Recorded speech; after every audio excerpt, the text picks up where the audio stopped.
الانتي بي سيلز. الانتي بي سيلز اشهرهم خالص عندنا الريتوكسيماب. الريتوكسيماب ده ايه؟ اكسي ماب. اكسي يبقى اكسترنال، يبقى كايميريك انتي سي دي 20 مونوكلونال انتي بودي preventing proliferation of immature and mature B cells. يبقى هنا احنا هنشتغل على البي سيلز. يبقى منطقيا كده الريتوكسيماب ده هيشتغل على مين؟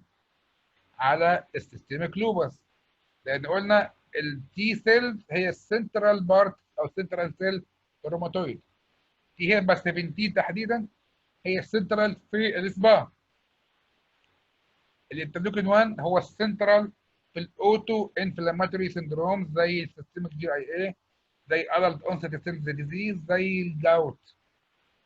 لكن البي سيلز هي السنترال في حالات السيستميك لوبس. زي ما قلنا من شويه مفيش حاجه 100%، مفيش حاجه 100%. الروماتويد بيشتغل فيه البي سيلز. امال الار اف جاي منين؟ روماتويد فاكتور وانتي سي سي بيطلعوا ازاي؟ يطلعوا من بي سيلز مش من تي سيلز. يبقى في هنا رول للبي سيلز، لكن هو مش سنترال قوي. عشان كده وجود الروماتويد فاكتور او وجود الانتي سي بي مش شرط في تشخيص الروماتويد، لكن وجود الاي ان اي ثيوريتيكالي شرط في تشخيص اللوبس. يوم ما انا ما القاش اي ان اي في عيان لوبس، يبقى المشكله عندي في المعمل او في النوع الاي ان اي اللي انا بدور عليه مش موجود في اللي انا بدور عليهم. الاي ان اي اكتر من 1000 نوع، انا اللي بدور عليه في الغالب لا يزيد عن 30 40 نوع من هم الموست كومن.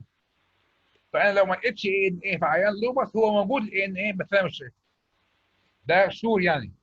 theoretically there is no systemic lupus without ANA، لكن ممكن عادي يبقى فيه روماتويد من غير ار اف ومن غير انتي سي سي بي. يبقى هنا الخلاصه ان السنترال سيل في حالات اللوبس هي البي سيلز. عشان كده اول واهم بيولوجيكال بستخدمه في حالات البي سيل اللوبس هو الانتي بي سيلز، واشهرهم عندنا في مصر هو الريتوكسيماب. في حاجات تانية، في حاجات تانية. في حاجه اسمها فيلتوزوماب، اوفتاموماب، سوري اوفاتوماب، اوفاتوموماب، اوكريليزوماب. دول كلهم انتي سي دي 20 برضه، نفس فكره الايه الريتوكسيماب. زوماب يبقى هيومنايزد، موماب يبقى هيومن. طبعا مش زي الكلام ده انتوا حفظتوه خلاص. ابراتوزوماب اللي هو ايه؟ فولي هيومنايزد انتي سي دي 22 مش 20، نفس الفكره برضه. في حاجه اسمها ابيتيراس، ده بي سيل توليرجن، بيعمل توليرانس للبي سيل. في حاجه اسمها ادراتايد، ده بي سيل توليرجن برضه. في بيليموماب، دي حاجه اسمها انتي بلس انتي بي ليمفوسايت ستيميوليتور انتي بودي. وفي حاجه اسمها اتاسي ستيب، ده حاجه اسمها بي ليمفوسايت ستيميوليتور بلوكر. المجموعه دي كلها اسمها انتي بي سيلز. يهمنا فيهم طبعا الريتوكسيماب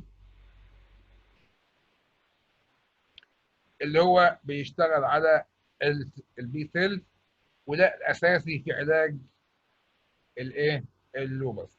بيشتغل ازاي؟ ان هو initiate cell mediated cytotoxicity بايا ماكروفاج الناتشرال كيلر سيلز، وبرضه induce apoptosis كاسكيد اللي هي من 3 ل 9، اللي هي قصه الكومبلمنت induce apoptosis. وبيشتغل برضه على قصه ايه الماكروفاج والناتشرال كيلر سيلز. في كل الاحوال هو بيموت كل البي سيلز اللي موجوده. في بعد كده حاجه اسمها انتي كومبلمنت زي الايكيلوزوماب، ده مونوكلونال انتي سي 5 انتي بوديز. الكومبلمنت مهم فين عندنا؟ في الروماتويد؟ لا، في اللوبس. يبقى برضه لما اعرف الحاجه دي مهمه فين اعرف اشتغل عليها ايه. هنا بيستخدم اكتر في الدكتور هيماتوريا، ما اعرفش ليه يعني اشمعنى يعني. وممكن يستخدم في بعض حالات اللوبس، وفي ترايلز عليه في اللوبس. لكن الكومبلمنت دوره مهم في اللوبس، لكن ما هوش السنترال رول. يعني في حالات كتير اللوبس ما فيهاش consumption of complement، لكن ممكن نستخدمه في بعض الكلام عليه. مجموعه الاي بي اس، تمام. مجموعه الكاينيز انهبيتورز، قلنا دي مجموعه حاليا طلعت بره البيولوجيكال بقى اسمها تارجت سبيسيفيك ديبارت. انتي جاك اللي هي زي التوفاسيتينيب، وانتي سيك زي الفوستاماتينيب، والانتي ماب كي، كلهم دول ليهم رول قوي جدا حاليا في الروماتويد ارثرايتس، ودول ليهم مجموعه وحديه بره البيولوجيكالز حاليا.